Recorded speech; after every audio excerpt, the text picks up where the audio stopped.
El 81.9% de la población joven se considera mestiza y el 6.9% indígena.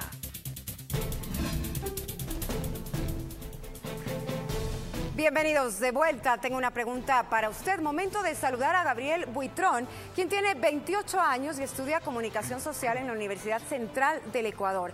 Además, pertenece a la organización Diabluma. Agradecemos tu participación y cuéntanos cuál es tu cuestionamiento al candidato. Okay. Bienvenido. Buenas noches. Economista, mi pregunta va relacionada sobre todo a varios artículos de la Constitución que reconocen los derechos de la naturaleza, sobre todo el 275 que reconoce y garantiza el summa causai, el 276 que garantiza conservar y restaurar además la naturaleza, y el 71 que es fundamental, que es el respeto integral a la naturaleza. En este marco creo que el manejo de la economía política en el país ha tenido bastantes cambios. Pero nos hemos demorado bastante en realidad en el cambio de la matriz o en la diversificación de la matriz productiva. Los plazos no se han cumplido en realidad a lo que se tenía pensado y estamos prácticamente con un riesgo de atacar a la naturaleza. Mi pregunta va enfocado a esto: ¿cuánto tiempo tardará en la transición hacia el summa causai y cuánto tiempo tardará o en cuánto seremos una sociedad sostenible, sustentable, pero que no esté dentro del modelo desarrollista del primer mundo? Mira, los procesos de desarrollo más exitosos, y modestia aparte soy especialista en esto, han demorado 25 o 30 años de políticas continuas del mismo proyecto político, muchas veces sin democracia, Corea del Sur, muchas veces con grandes intereses geopolíticos, Singapur, al lado de China no podía ser un fracaso, Corea del Sur, al lado de Corea del Norte no podía ser un fracaso, tuvo toda la ayuda de Estados Unidos, tuvo toda la ayuda de los países capitalistas desarrollados.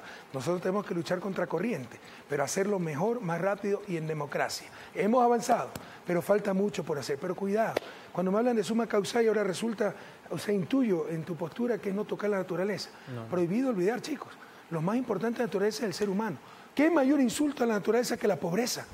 El imperativo moral del Ecuador es vencer la pobreza y para eso tenemos que utilizar adecuadamente nuestros recursos naturales no renovables. Y jóvenes queridos, todos tenemos recta intención, todos queremos ayudar a la Pachamama. Yo he sido profesor de economía ambiental, pero en función de la verdad, con adecuada información. Tú dices que se va a empezar hay ríos que se empieza a destruir la naturaleza. Hace rato la estamos destrozando. Lo que queremos es corregir aquello.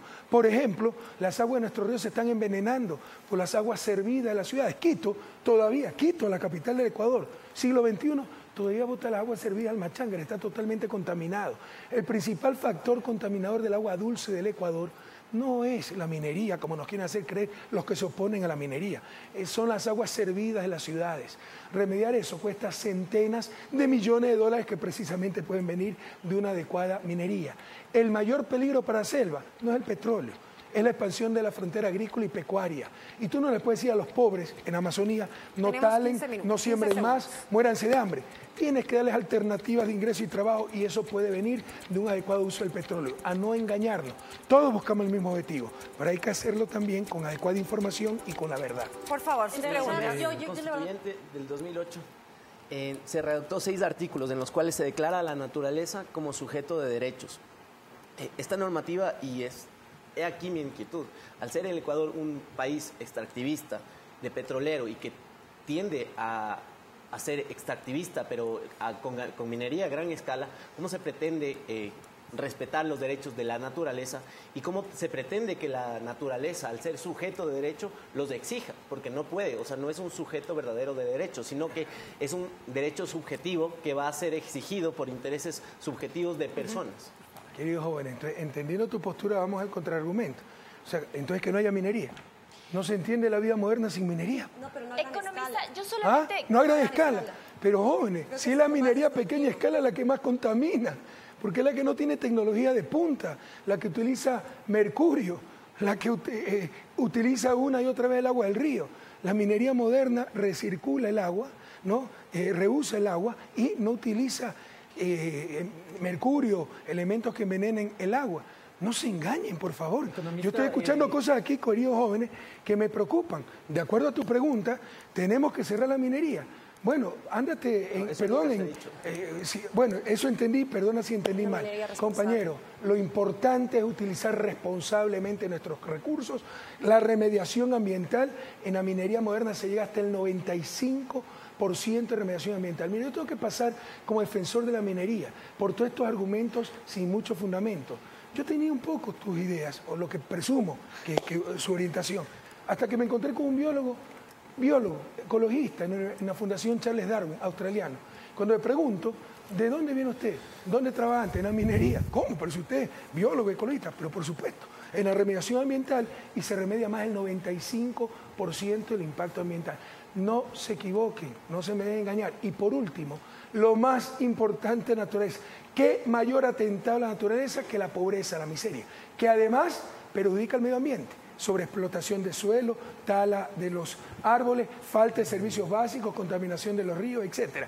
Así que prioridad, si es necesario excluyente, superar esa pobreza. Y para eso hay que utilizar nuestros recursos naturales no renovables. Que es una transición porque se plantea en el Plan Nacional del Buen Vivir del 2007 al 2013 un proyecto de transición, de pasar de ser extractivistas a otros modelos de diversificación de la matriz.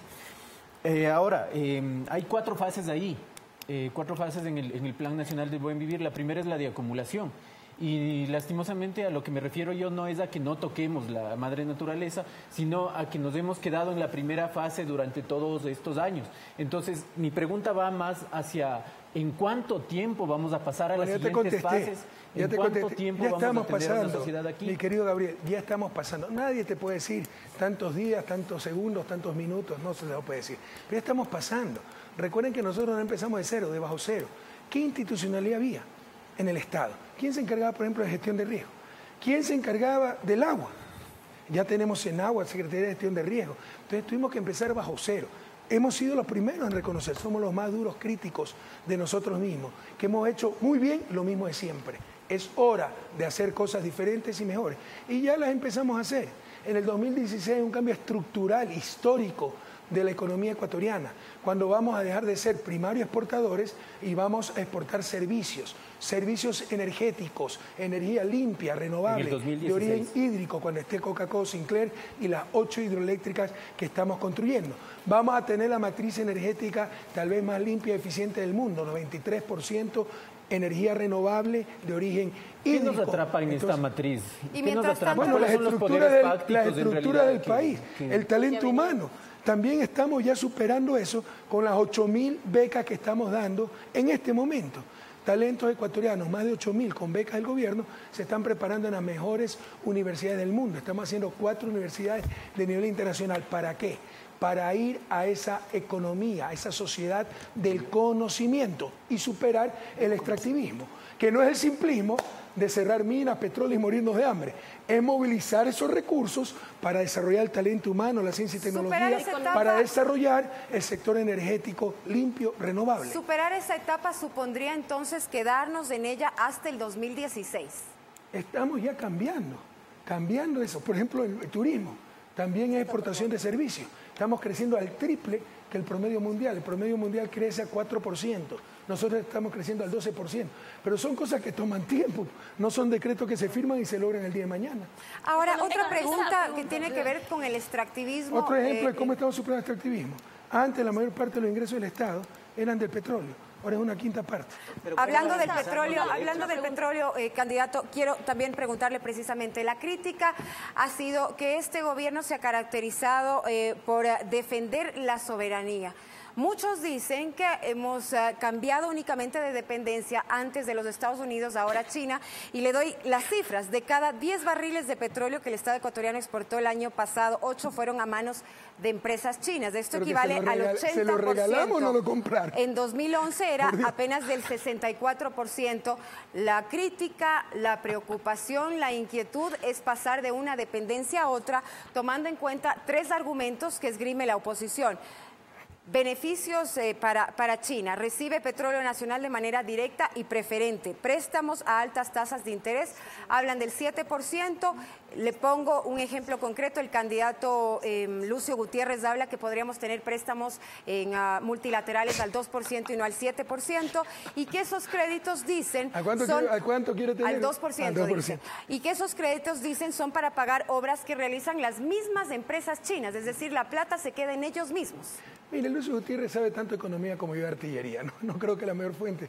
Hasta me da vergüenza un poco rebatir las ideas de ese señor que habla, porque hablar es gratis en este país, porque hay libre expresión.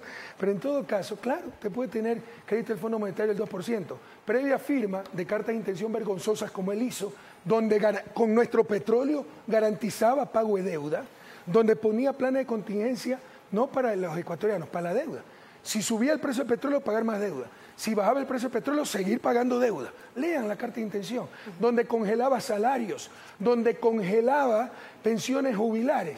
De tal forma, es lo mismo que está pasando en Grecia. Viene la plata del Fondo Monetario, baratísima, pero no es para el pueblo ecuatoriano, no es para el pueblo griego. Es para que salga por ahí mismo y pagar la deuda privada. Y aquí dicen que eso la es plata lo que igual se se hace, queda en licuar China. la deuda privada. Entonces, si ustedes quieren regresar al entreguismo de Gutiérrez, bueno, tomen la decisión el domingo. Pero nosotros lo que queremos es sacar adelante el país. 7% de tasa de interés. Entonces los bancos porque nos presten más baratos dicen que es demasiado caro, 7%. Pero otra cosa, déjame acabar. Por favor. Es puro y simple entreguismo. Cuando teníamos 60% de nuestras exportaciones a Estados Unidos, nadie dice nada. Ahora es 30% de nuestras exportaciones a Estados Unidos. Hemos diversificado exportaciones, mandamos petróleo a China, nos paga por ese petróleo, no se le regale petróleo, nos da financiamiento y por supuesto, muchas veces se hacen concursos, ¿no? Es más, es política pública, hacer concursos con financiamiento y lo ganan muchas empresas chinas. Eso no es malo, eso es bueno. Hemos diversificado mercados, hemos diversificado financiamiento, pero para los entreguistas, almas de vasallo, como los chinos no son altos, coloraditos y ojos claros, eso está mal. Bueno, ya esa gente que habla español pero piensa en inglés cuando piensa. Gracias, te doy la pregunta. Volviendo al tema ambiental, en realidad justo estas vacaciones estuve en el Yasuní y mi pregunta va enfocada al bloque 31. ¿Qué opina, de qué manera se va a garantizar los derechos que tiene la naturaleza en el Yasuní, tomando en cuenta que este bloque 31, donde se está haciendo una carretera, está a 100 kilómetros de la reserva del Yasuní TT?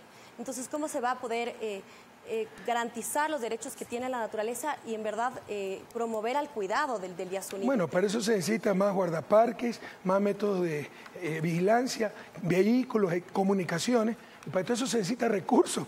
Entonces, el adecuado uso de nuestros recursos naturales nos permite conservar de mejor manera la naturaleza. No se engañen, jóvenes. En estos momentos una quinta parte del territorio nacional son áreas protegidas, parques naturales. Tenemos más de 40 áreas protegidas de parques naturales. Y lo más fácil, yo le puedo firmar 200 decretos más para 200 áreas protegidas. Que si no tenemos los recursos para cuidarlas, es un engaño social, una farsa. Usted lo ha dicho, se necesitan recursos para cuidar la naturaleza.